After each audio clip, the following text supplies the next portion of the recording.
Welcome back to the Hot Mess to Awesomeness podcast, a show all about inspiring smart, busy women to put their happiness at the top of their to-do list. Join your host and life coach, Dion Thompson, as she chats with amazing women who have figured out how to make their happiness a priority, and more importantly, what it's really like to go from hot mess to awesomeness. And now, on with the show.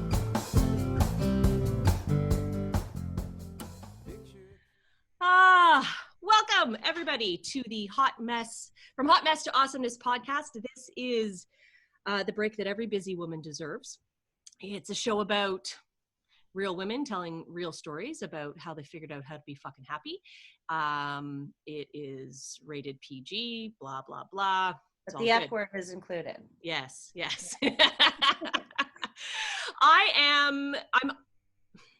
I'm always excited. I'm a little extra excited, like big hearts here, to have Carleigh Aikins as my guest today. Carleigh and I have been friends for a long time, and for me, it's one of those beautiful relationships where she's off gallivanting the world and I'm doing what I do, and we connect and our lives mesh and intertwine, and it's beautiful. And so I'm going to read you the official bio because it's killer, and I'm going to add in my 2 cents as I go through. So Carleigh's very born multi-disciplinary artist, a painter, a recording and touring vocalist, writer, and teacher who has been practicing her work for over 2 decades, although she looks 20, so I don't understand that. Fuck, that doesn't make sense. This is a Carleigh original that I have behind me.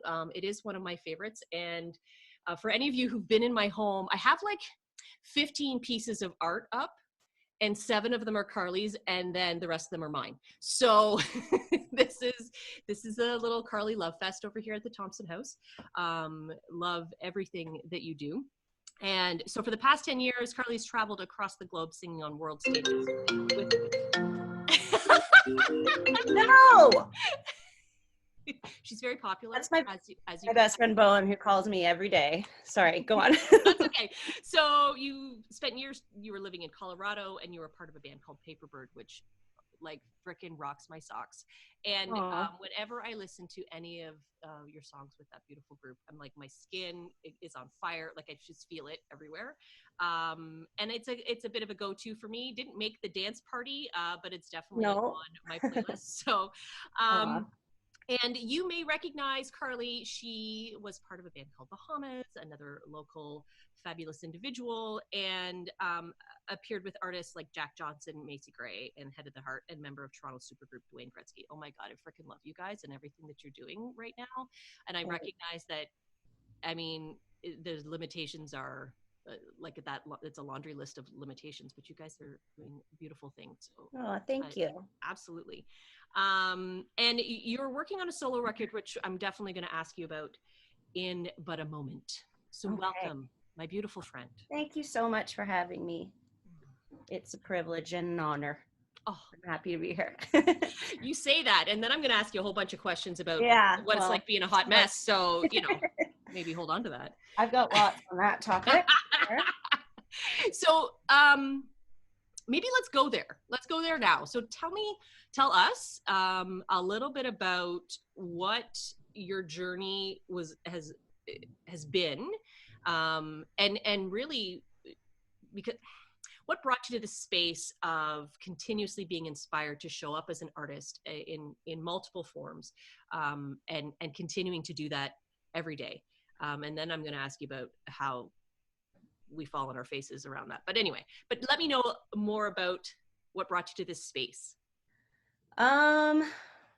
Okay, that's a big question.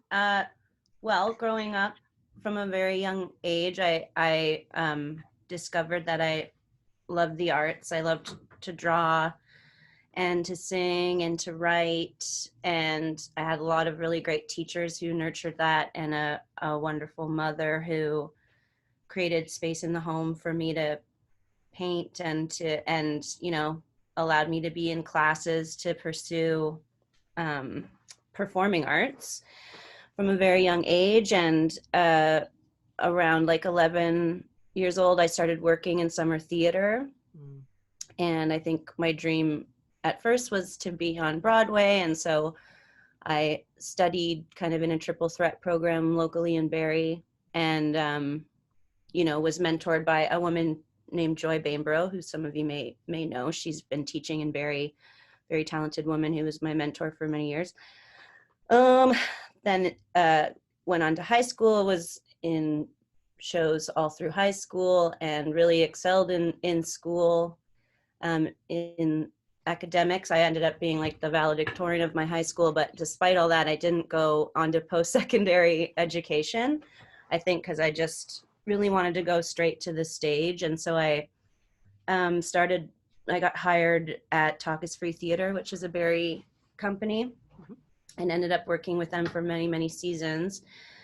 But I think growing up,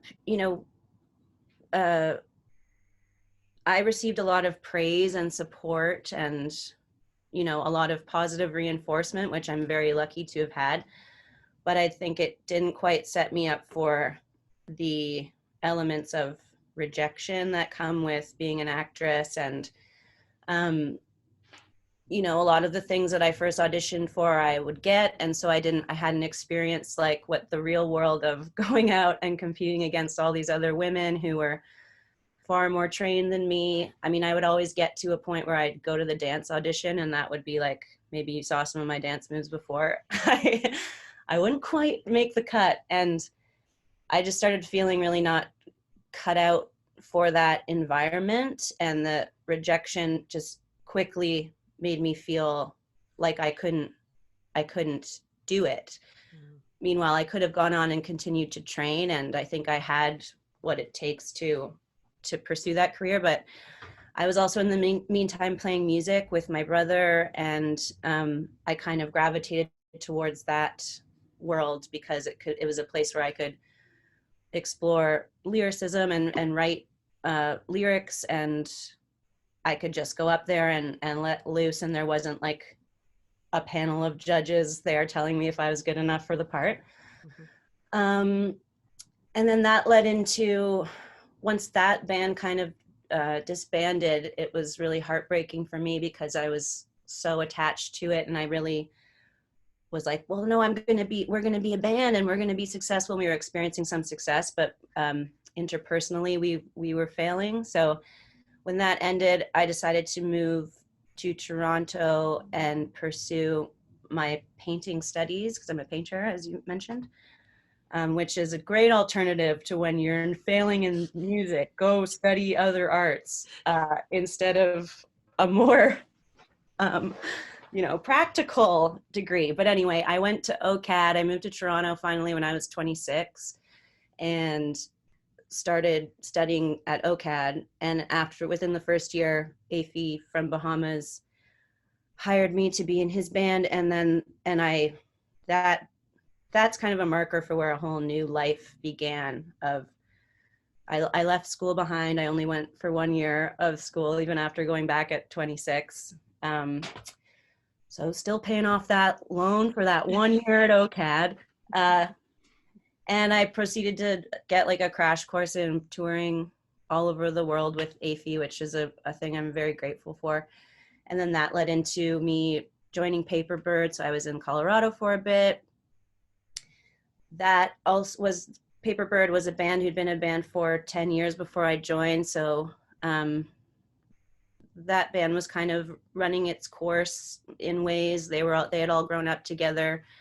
We were experiencing a bit of success. We went into the studio with John Oates from Hall & Oates, produced our record. And so all of that was very exciting. And I was living in the States and touring all around. But that band as well kind of just ran its course. And then I found myself kind of back in Toronto. I joined Dwayne Gretzky in the meantime. And I just recently received a grant from Canada Council to make my own solo record, which is like after, 10 years of singing for other people, which has been an amazing experience. Now I'm in this new space of it's time for Carleigh to just be Carleigh, standing on her own with her own songs. So it's a whole new, I'm now 36 and that's a whole new experience of like coming into my own and dealing with all of the things that come with that the good and the bad. So I'm in a new like discovery zone of being my own artist. That is amazing. That's the long and short of it. Yeah.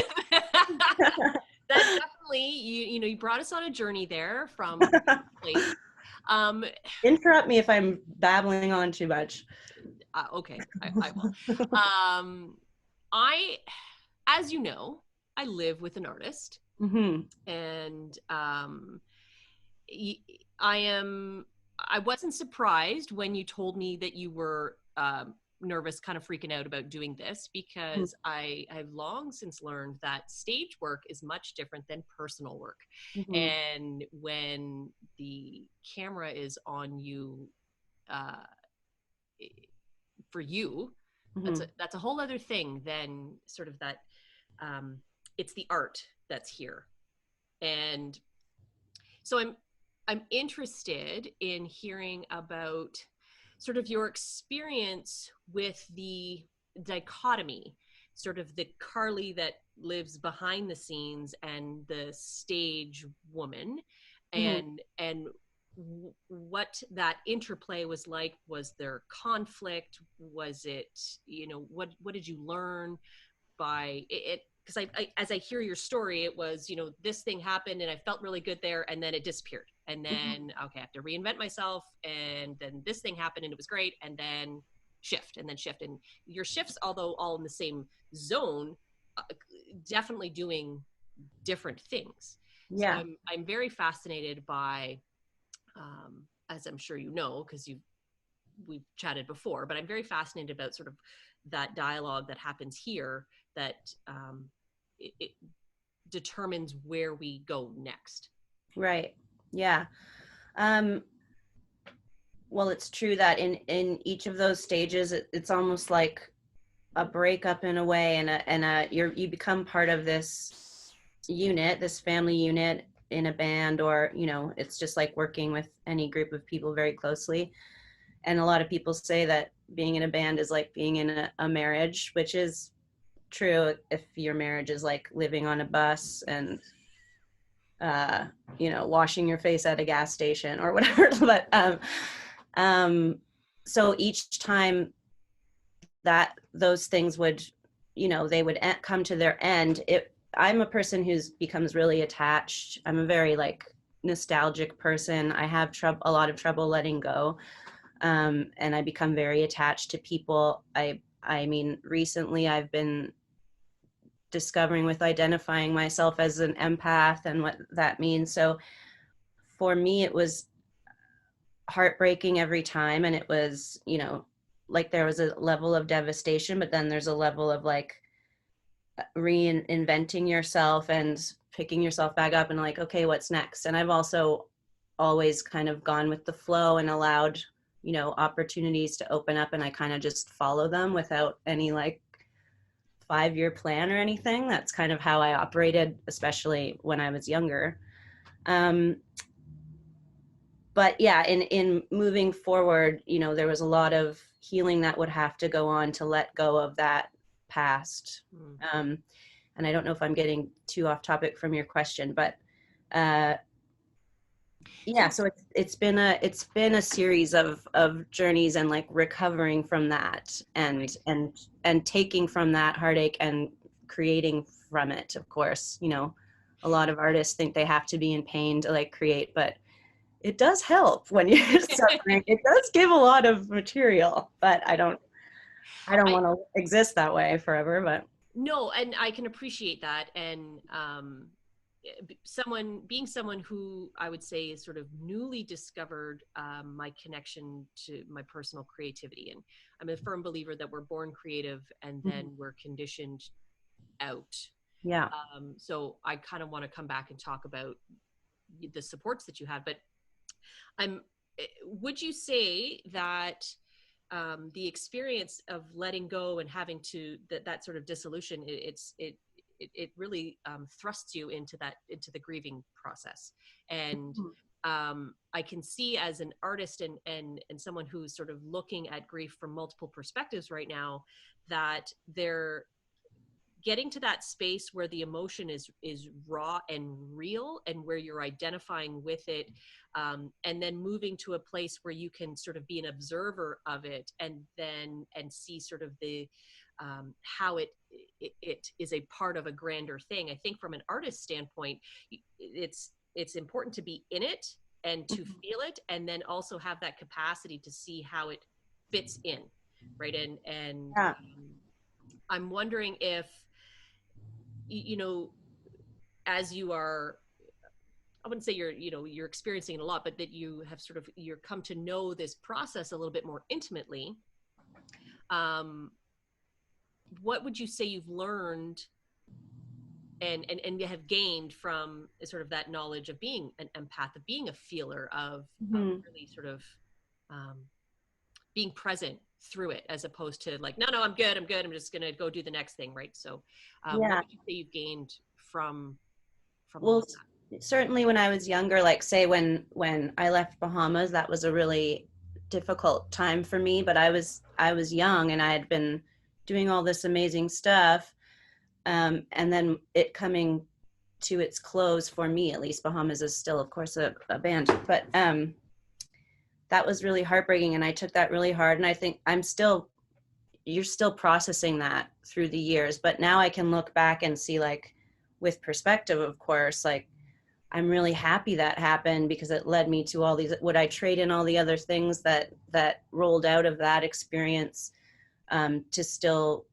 be doing that? No, of course not, because I've made so many wonderful relationships and had a lot of opportunities since then, and I've come to be able to be grateful to see that was that stage. And but when you're in it, it's very difficult. You're feeling all the pain and the grief and the anger or whatever of something coming to a close that you maybe didn't want to let go of yet. But now it's amazing to be able to step back.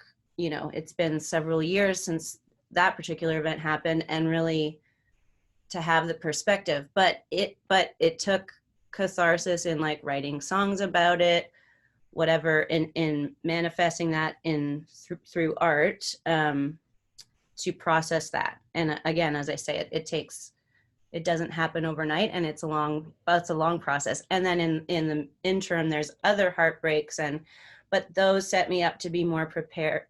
That set me up to be more prepared for accepting that, especially in a industry that I'm in, which is like forever changing, and you have to always be adapting.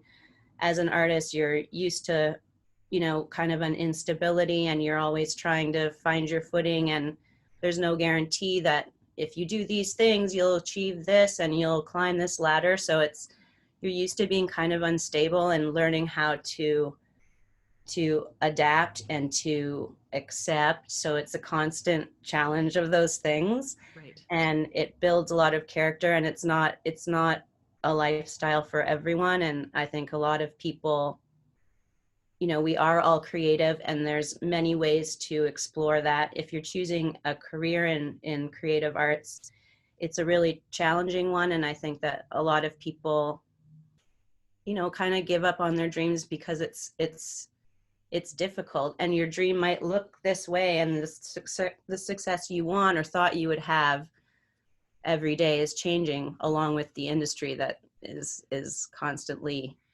malleable. And there's so much that I feel those of us who don't consider ourselves full-time career artists is the power of what you just shared, and what we can learn from that in the adaptability, the flexibility, and the strength and knowledge that you gain from processing the emotions through creative work.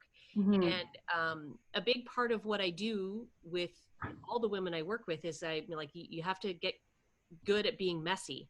I work with a lot of recovering perfectionists, and so that can be a new concept, but I think it's a testament to the value of really practicing and allowing for the creative flow as part of growth and healing and evolution. And every time we create something for the sake of creating it, we learn more about who we are and about why we do what we do. And it also gives us space and time and grace, because we're not milling, right? It's not here, it's here as it starts to release in whatever form that looks like. And of course, in my world, like, it could be digging in the dirt, it could be singing a song, it could be, a solo dance party. It doesn't matter.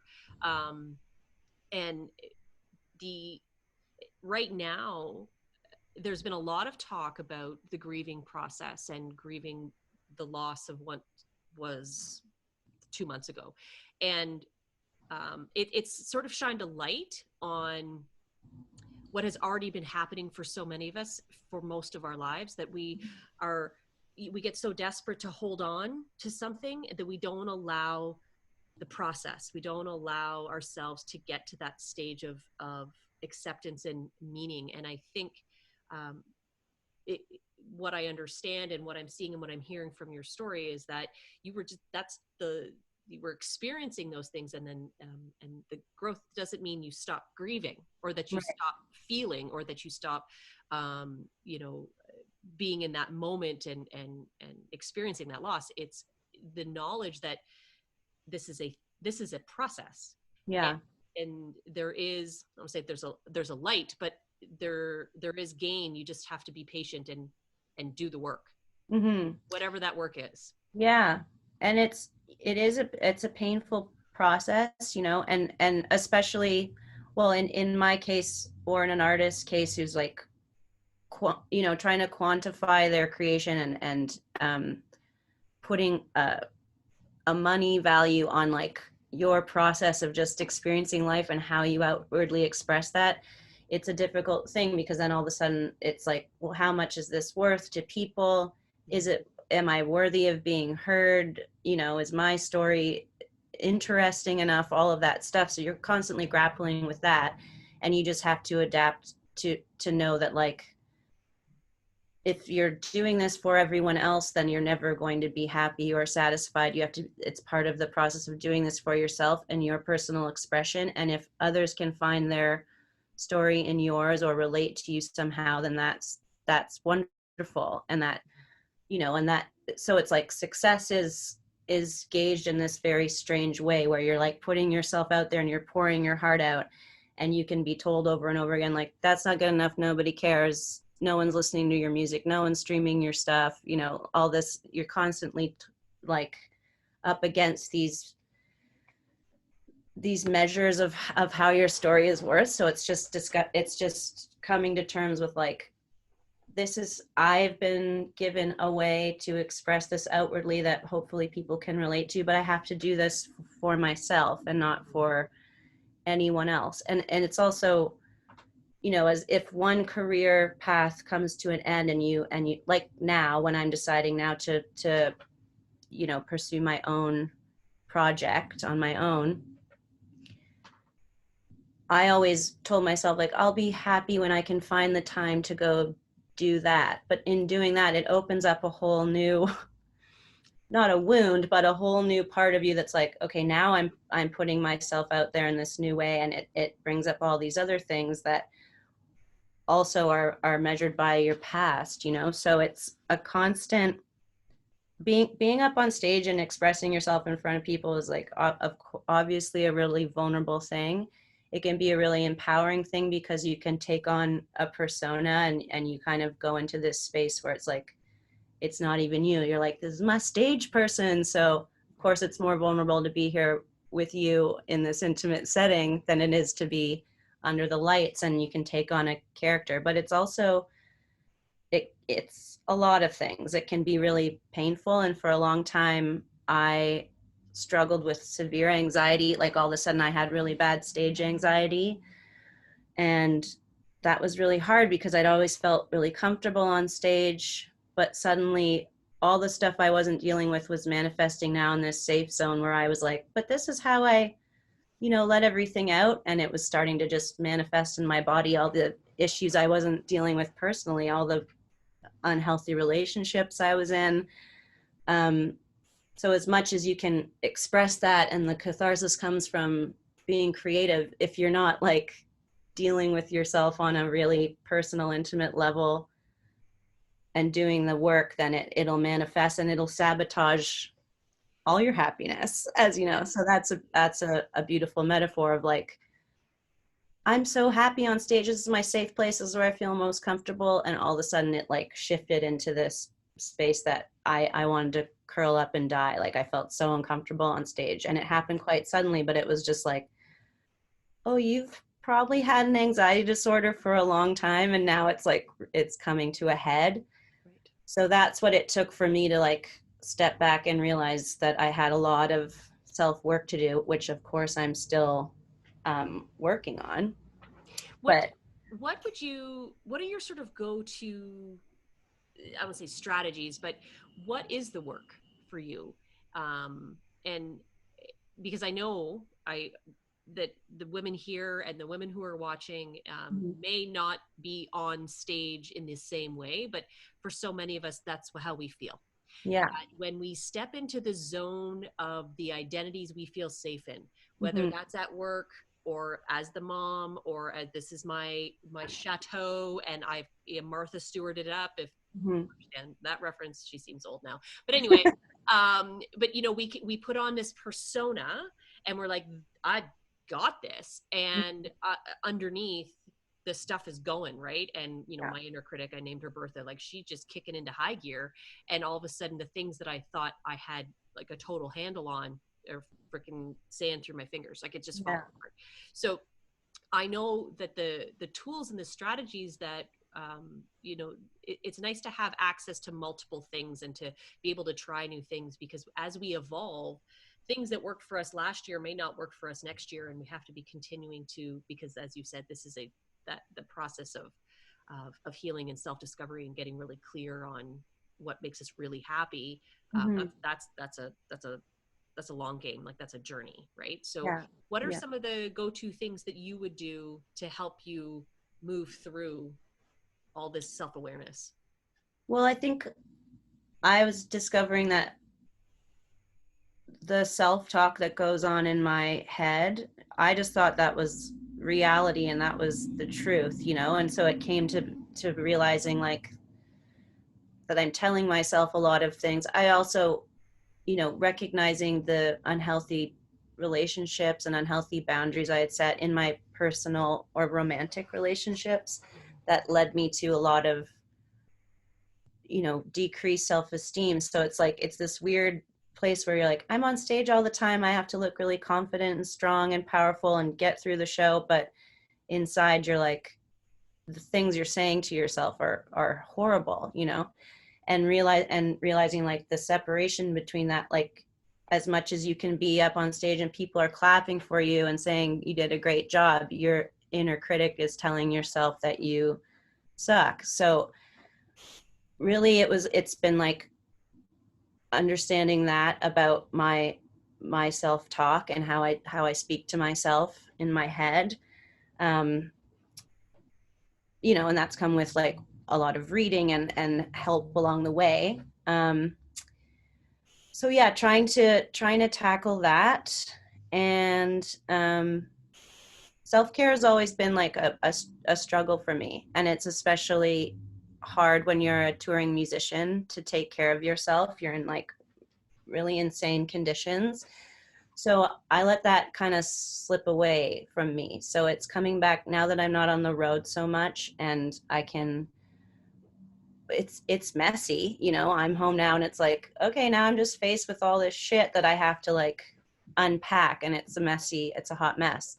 I have a really supportive partner that lets me like move through all those emotions. And a supportive fan, like my sister. I have people that I can turn to kind of that word unpack is silly, but it's true. It's like it's a brilliant word. It's exactly what it is. Like it's like take out, oh, that's under there. Oh, okay, that's under there. Yeah. But yeah, like the funny thing about being, you know, in quarantine or whatever, and my entire all musicians' jobs are over for the next year or whatever. and my partner as well is a really successful touring musician, and both of us are trying to find a rhythm and a balance, because, you know, it's funny on tour, like we have a bit of structure in our lives where it's like you wake up, you go do the sound check, you do this. When you get home, it's really hard to get into a rhythm and feel stable, and by the time you start to feel that way, you're back out traveling again, right? So for me, I think the most important thing now is to like really get grounded. I had to, for a while, I was kind of like between homes and living in Colorado and coming back and forth. So I was I didn't have a center. I didn't have my own space that I could come home to and really feel like this is my home and settle into it. So I was, you know, all over the place because I didn't have that groundedness. So now just even, you know, meditating on gratitude and trying to find a routine, which is like a really big challenge, but especially when right now you're like, oh, there's nothing to do. We have no jobs. So, but it's been nice to try and kind of get into that rhythm. And I think that's been the most important for me. But I know a lot of women who have children and whatnot, they have a routine where it's like, I get up, I have to do this. I have to be these things for a bunch of other people. Then I go to my job. So I don't know if I'm trying to like relate my process to women who experience that, because I don't have children. I think though we're on the same coin, maybe opposite sides. So yeah. Yes, I have kids and yes, they have routines, but don't kid yourself. All that went out the fucking window because everything was new, and the analogy or the thing that people have been sharing that, it's the same storm, different boats. And that makes sense to me because we are all working with the newness. So there's so much that we rely on as habit, our thoughts, our behaviors, our actions. So even though you had, you were doing things all over the place, it was still sort of the same things, right? So you knew that if you wherever you got up in the morning, you then went to do this thing and do this thing and do this thing. Yeah. And we rely on structure and habit and to keep our bandwidth clear to manage new things. And right now, everything is new. It doesn't matter what is new for you and what that looks like and how many people you're trying to care for. We can get really tapped out. And so I can appreciate the desire for a sense of routine, a sense of, I don't want to say normalcy, because I don't think that's the word, but just a sense of knowing what's coming. Yeah. So much is unknown. And I think we're at the stage now, a couple months in, that we're recognizing like, okay, I get it. I don't know what's happening tomorrow. So we are looking to create a sense of, I get up and I do this thing, and then I do this thing. And like you said, trying to gravitate or refocus on self-care means that you want to feel like it's not, I get up and put a shot of Bailey's in my coffee and then, I don't shower for 5 days. Like you want to be looking at creating routines that are going to help you with whatever that next level is. So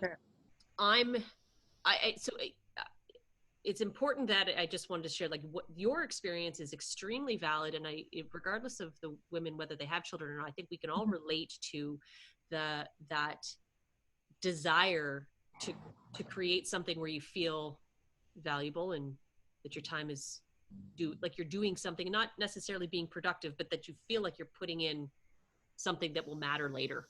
Yeah. whatever that is. Yeah. And I'm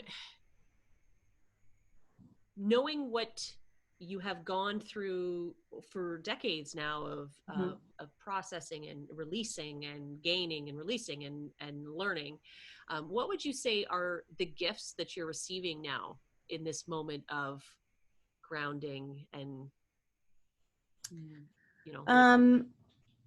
I think probably just there's a lot of trust that has to come with when you're in a career that doesn't have a trajectory and can be unstable at times, where you're constantly like, you're looking for stability, but you don't know the outcome. It's not like working at an office where it's like, I put this amount of years in, I'll get my, and there's no security, there's no pension, there's no EI, there's none of that. So we as artists are kind of used to ironically living in this state that right now everyone is kind of in. So there have been a lot of lessons that I can draw from that experience. But I think mainly right now it's about trusting that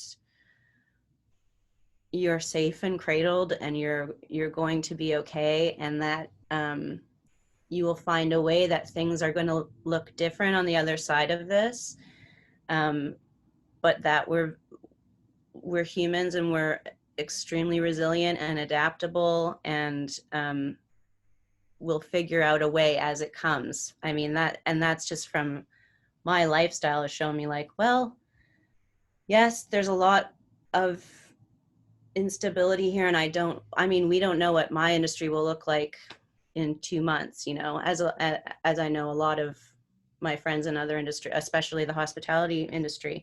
But trusting that, like, okay, well, the path is going to look different, but I'm going to figure out how to apply what I have to offer to the world in some way. And it might change from what 2 months ago I thought it was going to be. With me just starting on this solo journey and making an album, it's like, well, I can't even perform this album for another year. So it looks really different, and it's super disappointing because you've put your heart and soul into this thing, and then all of a sudden it's like, no, that's not the way it's going to go. But also, would you say the trust, this capacity that you've built, this muscle, if you will, that you've strengthened over time, is it all about showing up? And so I say that because I right now, again, so many of us facing the same kind of idea, like we just have to believe that things will be better, but it's like the law of attraction. You still have to do the work. Yeah. And so what are some of the things that you continue to show up and do for you? Well, I've been afforded like a lot of time, like I said, because I don't have children, and I've been coming back into other things that I like painting. I've been painting nonstop, and for 2 years I haven't had time to paint, or I haven't maybe felt like painting. It's funny with creative things, you go through ebbs and flows where it's like you can go on a dry spell of not doing something, then pick up a brush and it all starts flowing out again. Now I can't stop, so allowing nurturing, just putting aside like the music thing. We're still working on it. My partner is engineering and mixing a lot of my songs, so I'm allowing him to like do that and hand that part over and say, okay, now someone else is putting their touch on something I created, and be okay with sitting back from it and not knowing where it's leading, but knowing you've put a bunch of work into it, and that's not going to be diminished by the timeline of things changing, and just giving myself time to sink into painting and to just really get lost in that world and sit there for hours and do it. I mean, again, if I had children, I wouldn't be able to do that. But so how do I relate that to someone who may have children? I think just, yeah, now that the pace has changed, find ways to nurture things that I know everyone's saying right now, like, we're in quarantine, so be productive, and now's the time to write that novel you never had time for, all of that stuff. And it's like, yeah, fuck off. Like, all I'm trying to do is like take care of myself and my family. Like, yeah. So I don't want to sound like one of those people that's like, I got to create and paint and but I just I gave pause and a moment to, picking up the brush and saying, okay, I haven't painted in a long time. I don't even know if I feel like this, but as it starts to flow and you remember why you loved it. Yeah. And I think I haven't been able to stop. For those of us who, I too have accepted my creative center, the power of stimulating that part of your brain allows for us to become better problem solvers, better innovators. Creativity doesn't just mean creating art. It means being able to create new and innovative ways to look at the world. And that, I think, is so important right now. I mean, for all of us at every level, no matter what we're doing, where we are, being able to be a little bit more solution focused, or feel better and more secure and confident in our capacity to problem solve, because literally everything is like, I've never done that before, I don't know how to do that. And that the skill or the practice of being creative is hands down the number one way to beat that. And I know that sounds crazy, because it's like it also triggers your inner critic, because you get to that, oh, is it any good? And is anybody going to like it? But really just adopting this mindset of it's about the process, not the product. For those of us, again, that aren't creating for, a business or a lifestyle, but there's huge value to that. So regardless of whether you have kids or you don't, I have kids, and I got up and created like 22 pieces of hand lettering the other day. I'm like, I'm just going to do the same thing. I pick up this brush and something's going to happen. And what I've recognized is when my body takes me there, it's because I need a new way of think something else. Like I'm coming up against something that's causing me grief that I don't understand and I feel out of control in. And when I allow myself to sort of just sit into that flow, I'm better at handling that other thing.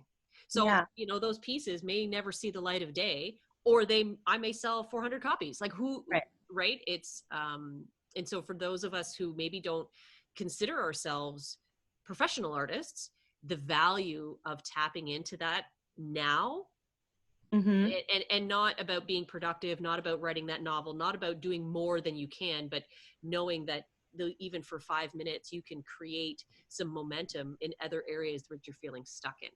So, for sure. Yeah. So thank you for helping to well, thank you. That. Yes. Yeah. I mean, we as women are born, we're the creator, we make babies, we that's what we do, but our identity isn't steeped in like, I have a child and that is all that I am. It's even just, tapping it, like you said, like digging your hands into the dirt, going out into the garden, planting, nurturing something, nurturing the nurturer in you, and nurturing the creator in you. And it is a practice, you have to make time to do that, and even if your plant dies or if your painting looks like shit to you, like it's not about that. It's about nurturing that time to tap into that really essential part of your essence, the essence of you as a woman, as a human being. And if that takes setting boundaries and, saying to your partner, or if you don't have a partner, to asking someone like, can you come take the kids for an hour so that I can sit and be with myself, whether that's just like read a book, listen to tunes. And I know everyone isn't privileged with that opportunity all the time, but it's really essential to tap into that side of yourself, not for any outcome of like making a beautiful thing that everyone else will adore. It's like what I was saying before, right? You're doing it for yourself. 100%. And I was talking to a friend yesterday, and she has 4 children and is home with them during the day. And so and right now there is no person that can come and do the thing, right? But what we talked about, it was, you're always with yourself. And so, no matter what the moment is, you're always thinking, and we get to choose what happens here. And then we get to choose the energy that's created with this, right? And so we can get really caught up in, I got to do this, I got to do this, I got to do this, and all the screaming and the thing and the but even carving out 2 minutes, 3 minutes, 5 minutes, 10 minutes, just to be with yourself and allow for some of that to transpire, you get more of what you put your attention and intention in, and lo and behold, you'll start to unravel and start to see that there is more space for the potential to create. And I can't say what that would look like specifically. It could be a week down the road, could be a month down the road, and all of a sudden you're like, oh, I have this opportunity. But we have to be able to be open to seeing it Right. So I Yeah. think that is, that's definitely something I would attribute to my artist self, is Mhm. this belief and trust that if I just continue to show up, and it, creating things that suck, that, and or thinking things that are sort of moving in a direction where I have no idea where it's going, but I'm going to trust that I'm going to trust that if I continue to put my attention here, that at some point there will be sort of a, pot of gold at the end of the rainbow, if you will. Yeah. And not beat yourself up if days go by where you didn't find that opportunity to do that. But if you have an intention and you're seeking for the moment to do that, Mm-hmm. and it's again, it's a practice, so it's a learned thing. Like, even if the opportunity arises and you're like, oh shit, I had 10 minutes to myself and I didn't, write a poem or whatever.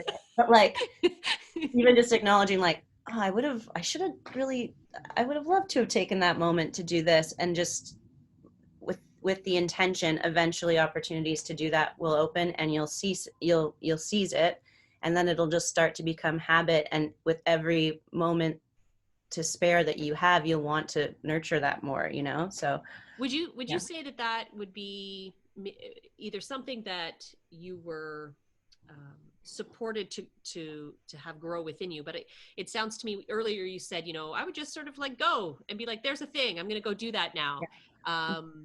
And would you say that it was, although you may not have been sending sort of conscious intention about this new endeavor, but that belief and trust that you continue to do what feels right, the door opens and you're, oh, that's the one I walked through.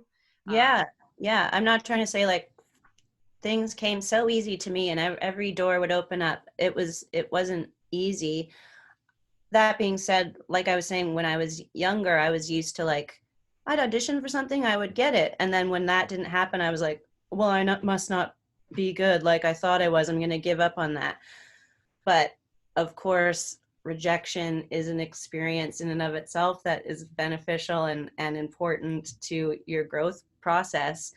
But yeah, I think just energetically, again, because I'm kind of an empath, so it was like I would follow the people that I wanted to be around, that I aspired to be like, the people I wanted to work with.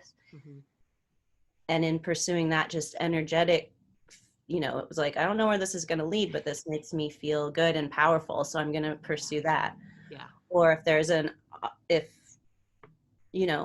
it used to be, if like anyone asked me to sing with them, I'd be like, sure, and I just go do it, because it was putting in my 10,000 hours to do it. Right. And then as you grow and you gain that experience of, in my case, being on stage, then you can refine who you want to do that with, and you can start saying no and not just saying yes to whoever asks you. Right. You can say, no, I think I want to be surrounded with this particular type of artist, or this, caliber, or whatever it is.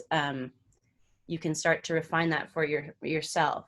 Yeah. But it took a lot of like doing it, so that you're like, I'm confident enough in what I do that I can stand with the people I look up to and the people that I want to work with, and I can choose that. So you go with the flow, but eventually then you can refine what your flow is, what I mean? Exactly. And Yeah. I think you definitely nailed it when you said it was an energetic sort of, maybe like a draw, and that for those of us who are sort of just tapping into this idea of listening to our intuition more openly, and with the belief and trust, and the sort of inside of that is, yes, we have sort of this vision, but again, that vision beyond the, I want to be on stage, or I want to be, like them, it becomes this vision of yourself, for yourself, aligned with how you want to feel and what you want to be doing. And then I love the no. I'm a big fan of going, no, that does not pass through my filter of what I know is going to make me feel awesome. So awesome for you, not my thing. Right. And Yeah. You're right. It definitely takes practice. And what I think is fascinating is you can practice that in almost the little things of your life. the tiny moments of, does this feel good to me? Do I want to eat that for dinner? Someone said something online, how do I feel about that? But kind of like bringing up to your consciousness and going, how do I feel? Is this how I want to feel? Well, how would I like to feel instead? Right. And fine tuning that. And I think, for an artist and someone who is, your decisions are leading you very much out into the world, that it maybe feels big, but it's definitely a skill that all of us could capitalize on and then use for when the big moments happen, like what we're going through now. We can feel a little bit more confident, a little bit more ready to go, well, I don't have a clue what's happening over here, but I've learned how to listen to me. Right. And I've learned what matters to me. Yeah.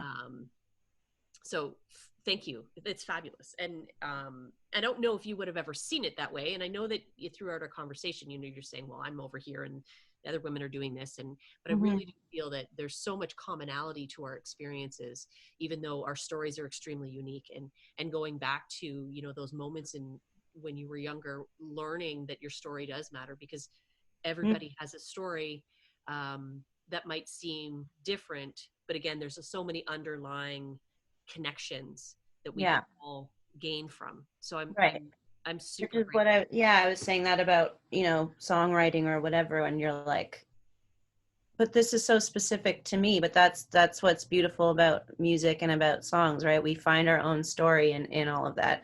So yeah, I wasn't trying to like minimize my experience or compare it to other women. Again, I want to find like the commonality in what our experiences, when our lives look very different, but there's a lot of commonality. I was thinking about saying no, and about how my one of my best friends, Catherine, who is also in film production. And so being in the arts, again, it's like opportunities feel very rare. So you feel like you have to take whatever comes in front of you. And for a long time, like I was saying, you do that to gain the experience. I remember she and I discussing, like, when that shift comes, when you're like, it's hard to say no because you're like, I don't know when the next job's going to come, so I have to say yes, right? But you start to say no and saying like, I trust that I am worth something and that more opportunities are going to come. I don't have to take this job that I have no passion for just because I'm afraid that there will be scarcity on the other side if I say no, or if I say no. Right. And both of us coming to that place of like calling each other and be like, I said no today. I turned a job down. I don't know when I'm going to get my next paycheck, but I know something's going to come. Right. So it's like, and in energetically putting that out, like that I'm worthy of that. Just because someone's offering me something doesn't mean I have to take it because I'm afraid no one will offer me anything again, Absolutely. And you get trained in those ways, especially in the arts, when there's such scarcity of work. And the scary thing is saying no and being like, okay, what did I just do? But something always comes, something always comes. You might go a little bit beyond your means and it gets scary as fuck for a second, but something always comes. And you just have to trust that. Absolutely. That no really does create space. Right. So when the even just the idea of saying no allows us to be open to receive more. Saying yes, right, and then filling your space and filling your time and filling your energy with something you don't want to do, obviously that takes space away. But even just the act of the no just sort of opens up potential, and it can attune you to opportunities that you may have missed otherwise. So it's almost like the offer and the chance to say no to something, it sort of sets your spidey senses off. We're like, okay, but then that means there's something else that's better. Where is it? Where is it? And now you're looking for that thing that really is going to light you up, that if we were just trucking along, going about our day, that's the kind of stuff that would just pass us by if we weren't really paying attention. So fabulous. For sure. Awesome. Yeah. In this time for me too, it's in my world of like being a backup singer, which is a cherry on top for any artist who can afford to have backup singers, right? So it's like very scarce work. It's highly competitive. I'm in a world with a bunch of women who I all love and work with, but we're all up for the same jobs all the time. And it can be painful and play in a lot of my shit with rejection that's from the past, you know. But anytime that's happened now as I'm older, you know, you go through the initial like, she's more beautiful than me and more talented than me and that's why she got the job. But then you're like, well, this is giving space for what I want. I don't want to be a backup singer forever. I want to be my own artist. And so take this time then to work. It's instead of being on tour, you get to be at home working on your own shit, you know? Right. But it's easy to get the job and go out on the tour, and it distracts you from the work that you actually should or could be doing, you know, and you're like, I'm still just running and this is just dodging that work that I have to go do on myself, you know? So resistance is a funny thing, and it can show up in ways that make us think that it's great, right? Like, oh, I feel so good right now. Like, right. And look at me, I'm doing a thing, but it's not the thing.